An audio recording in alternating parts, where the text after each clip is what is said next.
My dear brothers and sisters in Christ, today we celebrate the feast of St. Vincent de Paul, your patronal feast. St. Vincent de Paul, as all of us know, he is well known for the work of charity.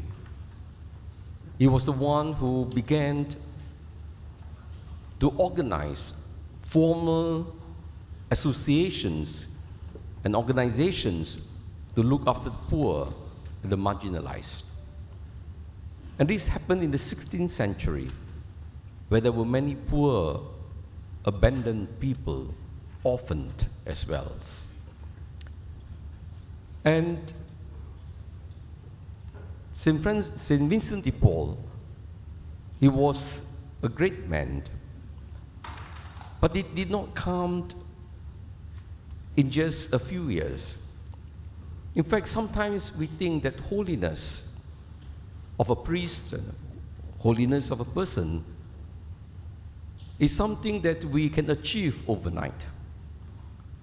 But actually, we grow into holiness. We must be patient, especially when we are growing in our spiritual life. Some of us want to become saint overnight. If you arrive at a deathbed and you can become a saint, that is great enough. And for St. Vincent de Paul, he was indeed called by God because of the charisms the Lord has given to him, unknown to him actually. We know that St. Vincent de Paul, in his care for the poor and the suffering, he was able to make friends with the rich. Very often, people don't like to mix with rich people if you are poor. But he was mixing around with the rich, not for himself. Because when the rich blessed him, he could bless the poor. Otherwise, where would he get his resources from? Except from the rich. So much so that St. Vincent de Paul, in his work of organizing groups and bodies for the works of charity, he even started the women congregation, the first, called the Daughters of Charity, to care for the poor and the suffering. That was before St. Magdalene of Canossa. Do you know that the Canossian convent, the Canossian sisters, they are called Daughters of Charity? But this was even before St. Magdalene. And yet, when we look at his life, it was a process that he went through to search for the call of God. We are told that actually he became a priest, not because he wants to serve God or to serve the people. Perhaps there could be some motivation there. But he became a priest to escape poverty. And this happens still among some of our priests and religious, especially those from poorer countries. The reason why they join the priesthood or religious is so that they can find an iron rice bowl. And sometimes, because they want to be popular, they want to be acclaimed, they want attention. Even when we serve God, just like you all, our motives are very seldom pure. We have other agendas, even when we say we want to serve God.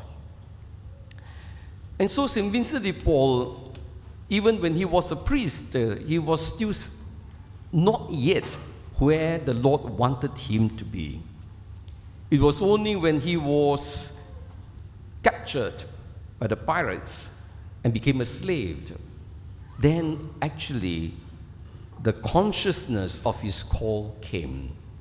When he was lonely, when he was suffering, when he was going through difficult times. And it is so true that in life, it is only when we go through difficult times, when we are alone, when we do not have friends, when we do not have support, that we begin to connect with the deepest aspirations of our heart, searching for the ultimate meaning of life, and of course, God. The theme that you have chosen for this celebration, be still and know that I am God, from the Psalm. In Isaiah 30, Isaiah also said a similar thing. Be still and wait for the Lord. When you are ready, the Lord will show us His mercy. And it is indeed because of His suffering, because when He was going through difficult times, He was forced, so to speak, or led into interior silence. And it was in the interior silence that He found His call. You know, in today's gospel, Jesus made it clear. He said, the harvest is rich, but the laborers are few. So ask the Lord of the harvest to send laborers to His harvest. Jesus never tells us to just go and recruit as many people as possible to be priests or to be at the service of others. He said, ask the Lord of the harvest to send laborers to His harvest. In order for us to be effective laborers of the Lord in the vineyard, in whatever vocation that we are called, we must be sent. If you are not sent, if you are sending yourself, that is not a vocation. That is an ambition. But when you are sent, which means to say you can hear the Lord calling you to do something, not because you like to do it, but because the Lord has planted this call in your heart to serve Him in a particular way, you know that is a vocation. That's why sometimes, church ministry members ask me, Father, which ministry I should join? Or I like to be in the choir, I like to be in the altars. You like. That means you are serving yourself. Don't tell me what you like. You must ask, what does the Lord want of you? Where does the Lord want you to serve?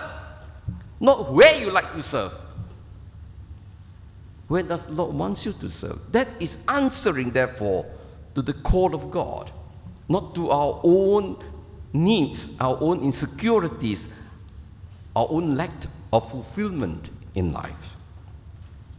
And so it is in the interior silence that we come to discover who we are. And this is very important because when we celebrate the feast of St. Vincent de Paul, it is important for those of us, especially when we are involved in humanitarian services, that we need to be strong in our prayer life, that we need to cultivate interior silence if we were truly to help the poor. Unfortunately, those who are involved in humanitarian services, that is a good thing, honestly. I mean, it is really good work. But unfortunately, I think most who are involved in humanitarian services, they are more concerned with the services they render than with the why and the what that motivates them to do. Some people, they are generous with the poor, the suffering. Some people helped, maybe because they feel they are guilty, they got so much others don't have, they feel guilty to enjoy what they have, better give some to others, then we can enjoy in peace. Or some give because, they have too much of this, now it's taking space in the house, so we give to somebody else. Some give because they want recognition and attention. All these are different kinds of motives, but this cannot be the motive for humanitarian service. Those who are really into humanitarian services, especially for those of us who are in Catholic charities, it must be motivated actually by this consciousness that in every of our brother and sister, there is the image of God. There is Jesus, the face of Jesus. Whatsoever you do the least of my brothers, you do it unto me. And that is important, because that is what motivates us to serve others, because we see the face of Jesus in them. When we see the face of Jesus in them, we will treat them with love, with tenderness, with respect, and with patience. That is how Mother Teresa, St. Teresa of Calcutta, how she looks after the sick, the poor, because she spent hours in adoration before she renders services. For us, we tend to render services, but without the spirit of prayer and interior silence. So, interior silence is so important for us to come to be in touch with ourselves, with the motives of service, because the motive in service will actually determine whether we will grow in holiness or not. Because if you serve with wrong motives, you might not grow in holiness at all. You become even worse, more edgy, irritable, ambitious, competitive, fighting with everybody. Oh, you like that, better resign, I think. It's making you worse. Those of you who are in ministry services, I ask you this question: have you become holier? Are you more Christ-like? You have been in the what we call community minister for the last 10 years. Have you become more like Jesus now? Or the same person? If that is the case, I think, yeah, you are doing good work, but you are not growing holiness. Again, the question of interior silence. And interior silence is so important because it helps us to recognize who we really are before God. That's why St. Paul, in today's second reading, reminds us, take yourselves, brothers, at the time when you were called, how many of you were wise in the ordinary sense of the word? God chose what is foolish by human reckoning to shame what is strong. All of us, if we look at ourselves, I think the real danger is complacency. We tend to take for granted what we have. We tend even to glorify ourselves for the achievements that we have made. But actually, who we are today is really truly the blessings of God. If God has not blessed us with good health, with people around us, with good people to support us, with the resources, we will never be able to be what we are today. That is why those people who are generous, those people who are kind, compassionate, these are the people who live a life of gratitude to God, to their fellow men. There are a lot of people, when they have become successful in life, they contribute back to society. Why? Because they knew that without those people who helped them, they would not be what they are today. And so, because they have been blessed by others, they bless others in return. That's why people who don't feel that they are blessed by God and blessed by others, they only concern about themselves because they say, I earned it. But the truth is, what we have comes from God and from others.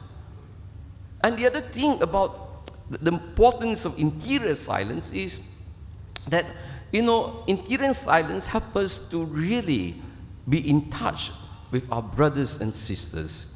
Because it is only when we cultivate the compassion of Jesus, the Good Shepherd, in our hearts, that we are able to truly reach out to others. A person who lacks interior silence very often fails to recognize those who are suffering in their midst. Some of us, we have to be careful. If you have followed today's Sunday's reading, it's the story of the rich man and Lazarus.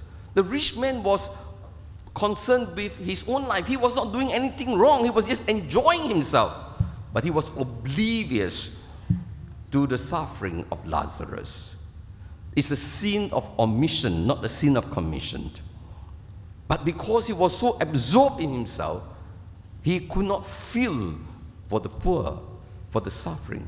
And we too, those of you who are well off, those of you who are doing well in life, we need to be very careful that we do not become so absorbed in our own life that we are blind to all those people around us who would require our assistance. And there are many people around us today that needs help. And not only those who are materially poor, I'm thinking of those who are not poor. I mean, they are middle class, they have sufficient money to look after themselves. We are thinking of those people who are sick. Today, more and more elderly are abandoned at home. These are the real poor of affluent society. The real poor of affluent society are those elderly abandoned at home. No one is with them, no one to look after them. Those who are sick, they are left alone. And this is where sometimes, in reaching out to the poor, that is not just thinking of the poor outside, we have to think of the poor in our own backyard. These are the people that we should help first as well. And so that is the reason why, it is through this interior silence that we become more conscious of the needs of others, the sufferings of others. Unless we feel with them, we would not be able to reach out to them. In the final analysis, my dear brothers and sisters, the reason why we ask you to practice interior life is that unless you contemplate on what the Lord is calling you to do, because at the end of this life, we are called for eternity. And we have to be cautious that we are not like the rich man in today's Sunday's gospel, because he failed to recognize that how we live today is for tomorrow. And when you enter into a state of alienation, what is hell for the rich man? Hell is to be alone, to be cut off from his brothers and sisters, even from his own family and from God. That is hell. So we need to build relationship. We need to strengthen our capacity to love so that we can truly experience the love of God in our hearts.